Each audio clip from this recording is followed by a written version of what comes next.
Formación cívica y ética. Algunas experiencias de la no violencia.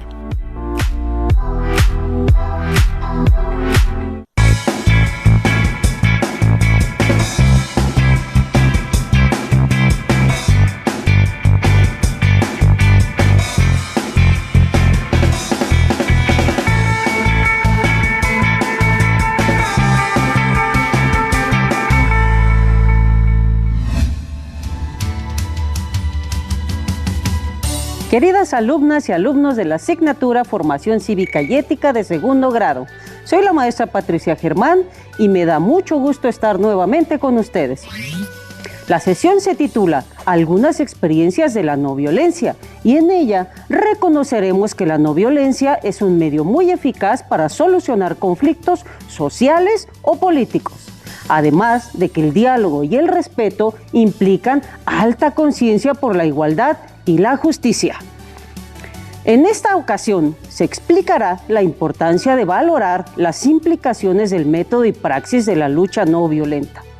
También conocerán los postulados de Satyagraha y los de la abstención de la violencia, con ejemplos de acciones que contribuirán a identificar conflictos sociales y políticos, para que asuman la no violencia como una postura de vida.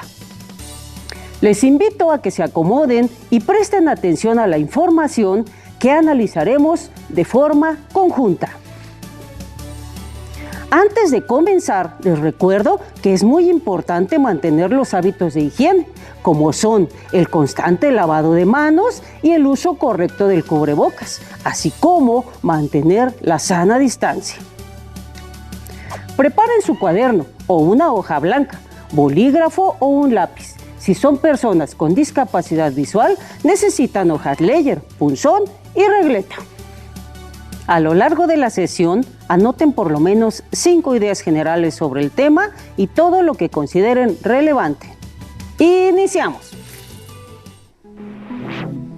Recordemos que resolver conflictos, sobre todo aquellos que afecten la dignidad humana, implica hacer una amalgama de acciones, a veces desobedientes, pacíficas o imaginativas, que tengan en común el empleo de medios no violentos y escapen a la estrecha visión unidireccional de nuestra historia, vista solamente desde la confrontación.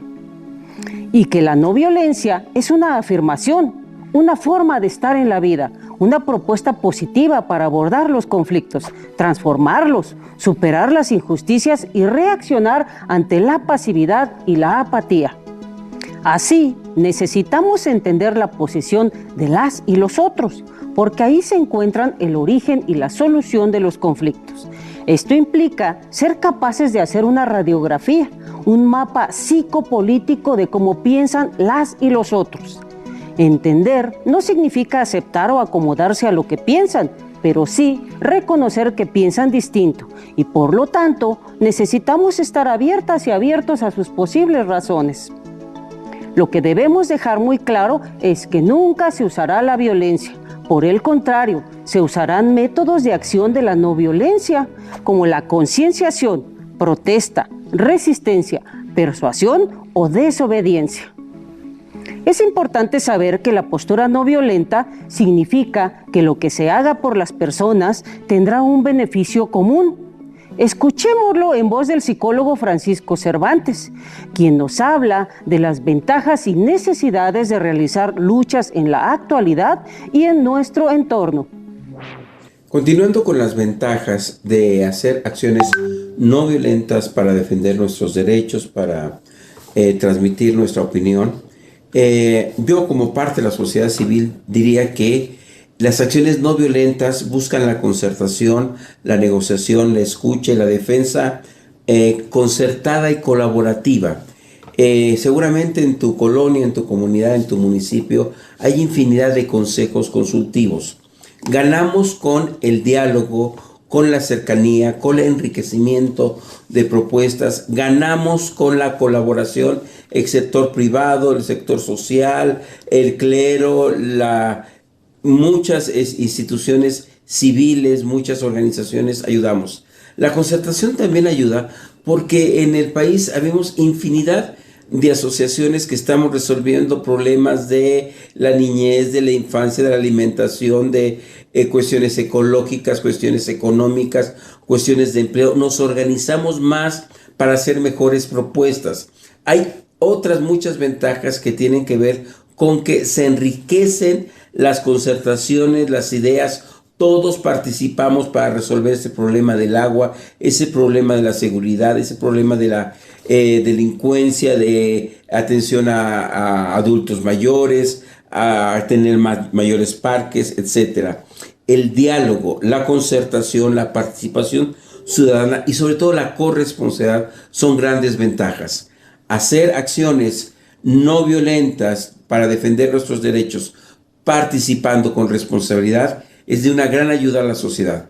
Tú puedes seguir participando y pidiendo y exigiendo tus derechos, organizándote, creando cosas, haciendo labor, porque el problema es de todos y todos tenemos que participar en la solución de los mismos. Y tú eres parte también de la solución. El especialista nos invita a reconocer las ventajas de realizar acciones no violentas, conscientes y concertadas, de colaboración para enriquecer y participar en la resolución de problemáticas comunes que nos afectan a todas y todos. En esta sesión trataré de contribuir a desarrollar su imaginación y avanzar en el camino de la desobediencia civil y la no violencia activa para un proceso de transformación social. En ese sentido, les pregunto, ¿de qué manera responden ante las injusticias que observan? ¿Alguna o alguno de ustedes ha sido protagonista para la solución de un conflicto que dañe la dignidad de alguien más? Prestemos atención al siguiente video, que nos muestra las bases de la lucha desarrollada por Gandhi en favor de la no violencia, para reafirmar que las acciones por la dignidad humana tienen un sustento sólido. El pionero de la filosofía de la no violencia es Mahatma Gandhi, al ser capaz de dirigir a la India hacia su independencia.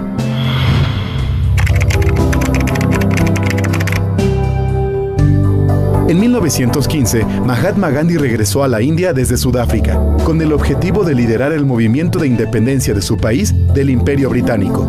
Para ello, Gandhi empleó la filosofía de la no violencia. Aplicó los métodos de la desobediencia civil y el satyagraha, o fuerza de la verdad, como Gandhi solía llamarlo, con lo que mostró a su pueblo la manera de hacer justicia mediante procedimientos pacíficos. Así, por ejemplo, en abril de 1930 realizó la Marcha por la Sal. Recorrió 380 kilómetros para llegar al Océano Índico, donde recogió con sus manos unos granos de sal. Ese gesto fue suficiente para que la población mostrara su resistencia a la prohibición para recolectar sal. Miles de seguidores imitaron a Gandhi, tomando directamente la sal de mar. Muchos de ellos fueron encarcelados y acusados de ladrones. Los ingleses mantenían el monopolio de la sal, por el que cobraban un impuesto sobre este producto que les redituaba anualmente cerca de 115 millones de francos oro. El Imperio Británico no estaba dispuesto a perder esas ganancias. Por eso, un mes después de su visita al Océano Índico, Gandhi junto a miles de personas llegaron al depósito gubernamental de sal de Dharasana. En respuesta, los policías custodios del lugar les propinaron garrotazos y detuvieron a la mayoría, entre ellos al mismo Gandhi. Esta vez permaneció 9 meses en la cárcel, pero tiempo después se reconoció que los pobladores de la India tenían el derecho de recolectar sal. Luego de la independencia lograda en 1947, el pueblo hindú continuó aplicando las enseñanzas de su líder y guía, quien además continuó trabajando para construir una cultura de paz a través del principio de la no violencia.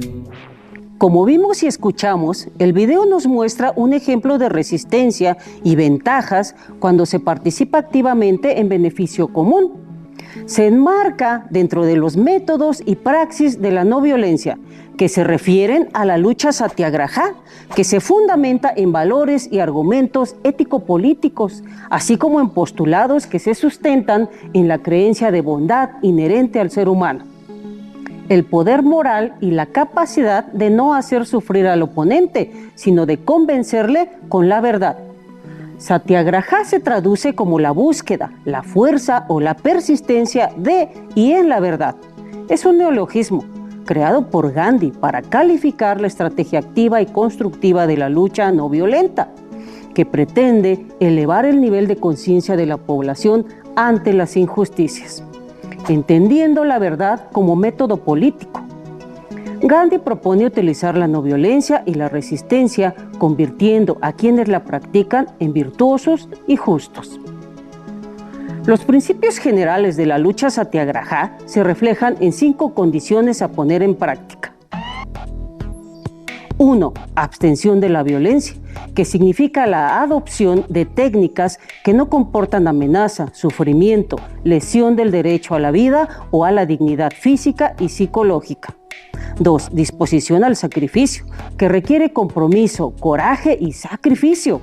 Considera que la no violencia no es aceptar pasivamente la opresión. Toda lucha comporta niveles de tensión, sufrimiento e incluso la muerte. Disposición a sufrir como testimonio de la seriedad con la que se lucha por una causa noble y justa. Disposición a soportar la violencia de la otra persona, no con pasividad, más bien accionando ante las injusticias. 3. Respeto por la verdad. Busca el bienestar de todas y todos, haciendo vigentes los valores éticos y de apertura para persuadir al adversario o ser persuadido por éste. 4. Empeño constructivo. Exige contar con la colaboración del adversario, asumiendo que existen contradicciones y antagonismos, pero también intereses comunes o fines genéricos que permiten comunicación. 5. Gradualidad de los medios. Exige que no se recurra a las formas más radicales de la lucha no violenta, sin hacer un programa constructivo que implique llegar a una solución honorable y aceptable para todas las partes. Les invito a atender nuevamente al especialista, quien nos habla de la importancia de seguir procesos para conseguir la vigencia de los derechos, así como de llevar a cabo acciones para defender la dignidad humana y cumplir necesidades fundamentales. Hola, espero se encuentren muy bien. Saludos. Ahora nos toca hablar acerca de la lucha no violenta en los entornos sociales.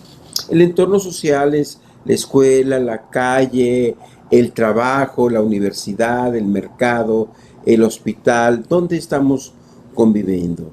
Nosotros como personas tenemos necesidades: transporte, alimentación, escuela, trabajo, salud, un lugar para jugar, la luz en las calles.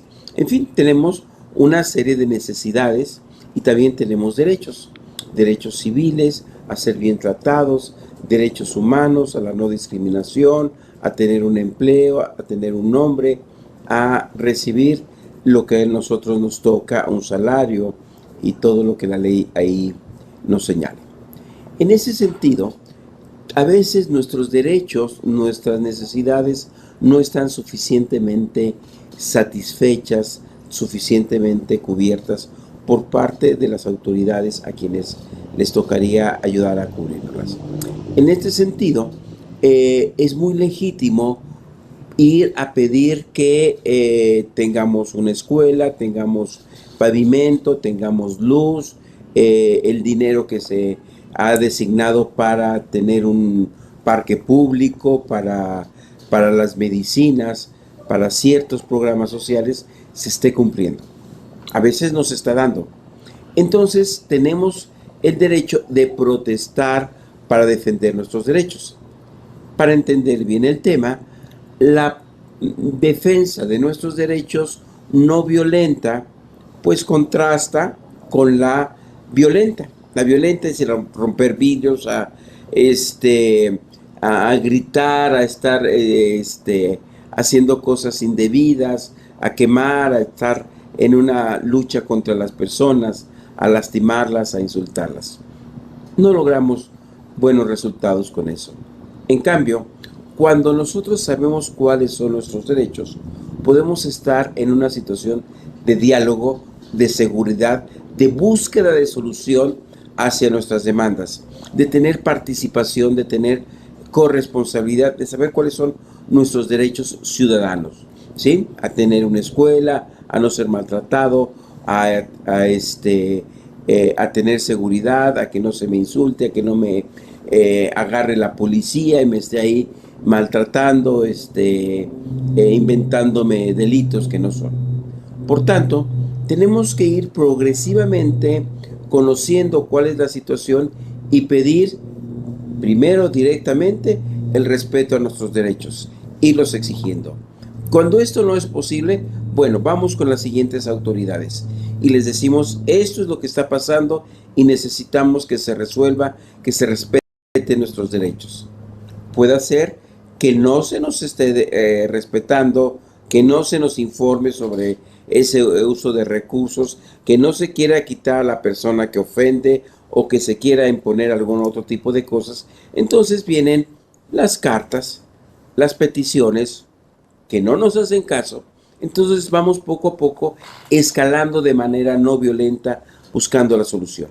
¿Qué podemos hacer? Podemos ir al radio, podemos ir a la televisión, podemos ir a los periódicos, podemos hacer cartas públicas, vamos haciendo manifestaciones. Las cosas no se solucionan, hay que buscar sentarnos a mesas de diálogo, a estar platicando, a pedirle la responsabilidad a estas personas. Ya que hicimos estas situaciones de pedir cartas públicas, etcétera, y no nos están haciendo, vamos con las autoridades cada vez más grandes, más elevadas. Si era un pequeño funcionario con su jefe, si es ese jefe, bueno, pues vamos con el presidente, vamos con el gobernador, así vamos poco a poco escalando para que se nos cumplan nuestras demandas. En este sentido, es muy importante tener claro a quién le toca responder qué, cuál es la parte que le corresponde a ellos y también nosotros, como ciudadanos, haber hecho nuestra parte, haber colaborado en esa situación, haber cuidado el condicionamiento público, los parques, la luz, el transporte y todo esto. Entonces, tendríamos que reconocer que hay muchas maneras de defender nuestros derechos, de luchar por lo que nos corresponde de manera no violenta.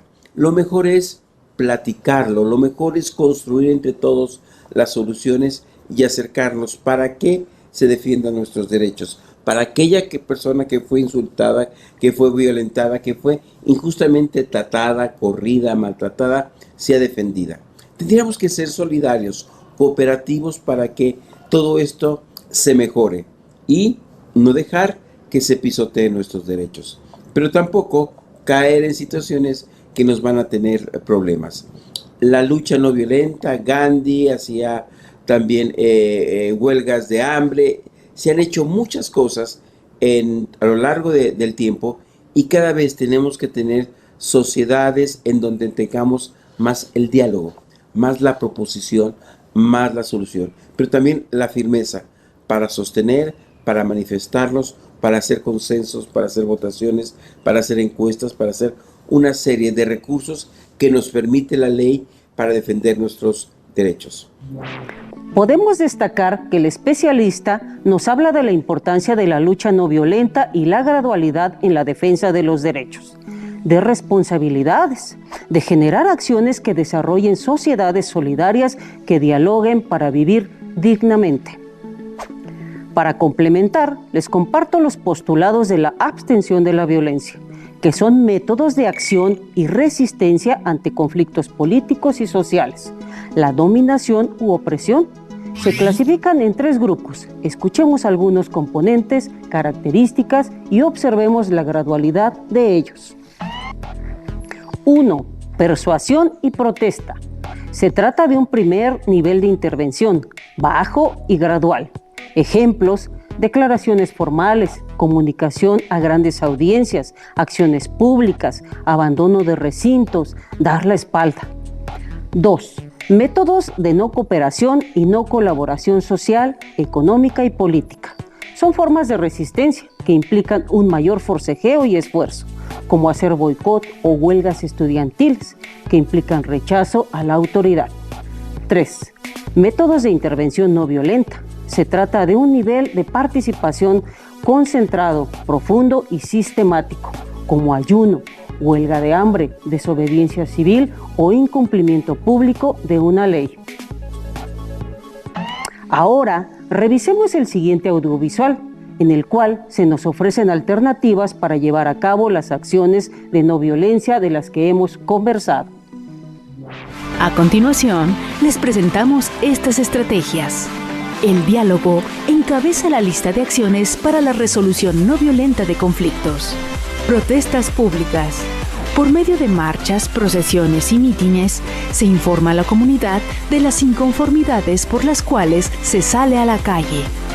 Usar en las protestas banderas, pancartas, carteles, mantas, luces, fotos, pintura en los rostros o en los cuerpos, portar colores o vestimentas particulares o elementos que hagan saber a los transeúntes los motivos de las manifestaciones. Instalación de campamentos en lugares públicos. Pintas responsables que no dañen el patrimonio histórico y cultural. Huelgas de hambre. Dar vueltas alrededor de un edificio en específico. Manifestaciones arriba o debajo de las banquetas. Es importante recordar que esto afecta el libre tránsito de terceras personas, por lo que deberá hacerse de forma responsable y coordinada con las autoridades. Llevar a cabo asambleas o reuniones, abandonar un recinto o guardar silencio como protesta. Evitar consumir un producto o deshacerse de él. Negarse a participar en un acto determinado. Mostrar desobediencia civil o romper vínculos con personas o asociaciones. Organizar huelgas o huelgas inversas, ya sea acudiendo a trabajar o cerrando instalaciones. Como observamos y escuchamos, al protestar es necesario comenzar por métodos livianos y sutiles para escalar hacia otros más vigorosos, teniendo presente que las acciones implican aceptación de cierto sufrimiento propio para transformar el comportamiento y, si es posible, la conciencia de las y los otros. Con la intención de azuzar su imaginación y avanzar en el camino de la comprensión del sentido de la desobediencia civil y la no violencia, les invito a escuchar en voz de una adolescente que participa en nuestra sección La Voz de la Juventud, la adaptación del cuento llamado El Loco, que narra una experiencia de un conflicto resuelto por vías no violentas. Esta es la historia de Tiuna, una pequeña ciudad andina que se rebela contra la opresión de los magnates de la mina de oro donde trabaja la mayoría, y contra la desvergüenza de un poder que no respeta ni a las personas ni a la tierra. Las casas se encontraban pintadas de colores vivos, así que, para reprimir la rebelión, el magnate ordenó a un pelotón suministrar la pintura necesaria y blanquear todas las paredes. Los soldados comenzaron a blanquear las fachadas de las casas. Algunas madres corrían con los niños a la plaza principal para protegerlos. Las demás personas se enfrentaban con los soldados. Todo era un caos. Belcebú preguntó a uno de los soldados: ¿por qué borran los colores de nuestras casas?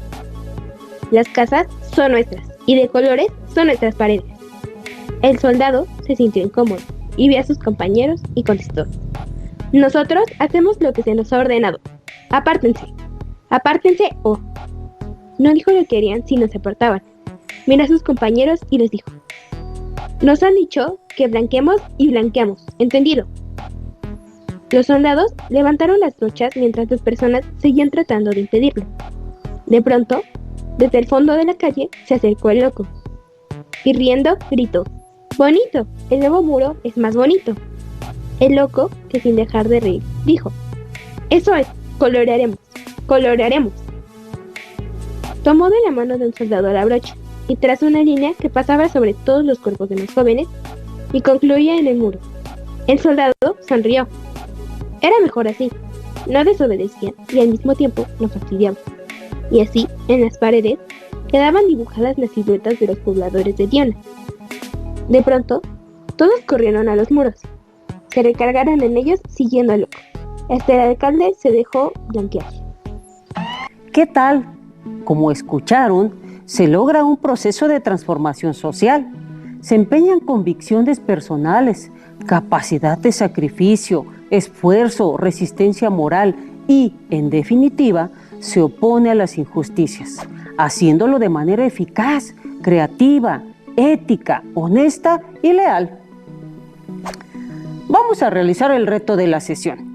Tendrán que poner en práctica sus habilidades socioemocionales, hacerse muchas preguntas, recordar las 3P que tiene un conflicto para mirarlo con objetividad: persona, problema y proceso, y considerar las alternativas de sumisión, competición, confrontación, colaboración y negociación para resolverlo, además del uso de un método o algún postulado revisado en esta sesión.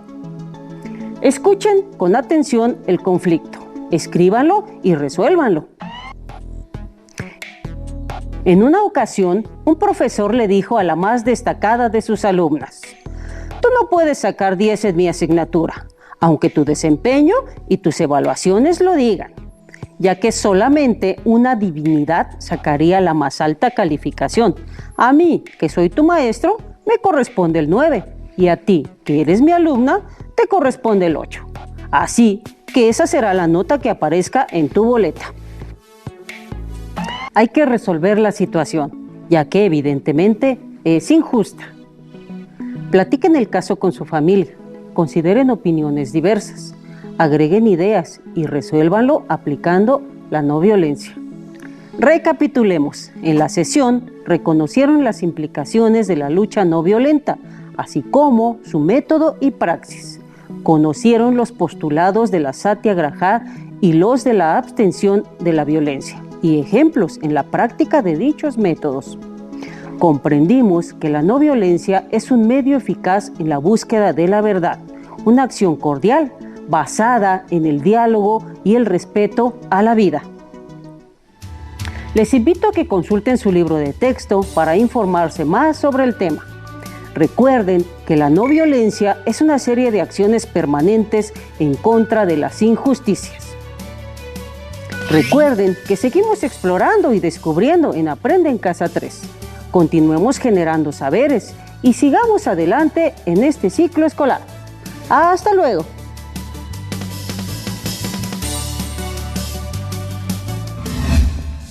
Si tienes dudas o necesitas ayuda, llama al Centro de Apoyo Pedagógico a Distancia. El número de teléfono para secundaria es el 55 36 01 71 23. Si requieres consultar los libros de texto en versión digital, recuerda que los puedes encontrar en la página conalitec.cep.gov.mx. Y recuerda que también cuentas con el sitio aprendeencasa.cep.gov.mx, en donde podrás ver nuevamente los videos de los programas y además encontrarás actividades para fortalecer tus aprendizajes. También te invitamos a que consultes la plataforma nuevaescuelamexicana.cep.gov.mx.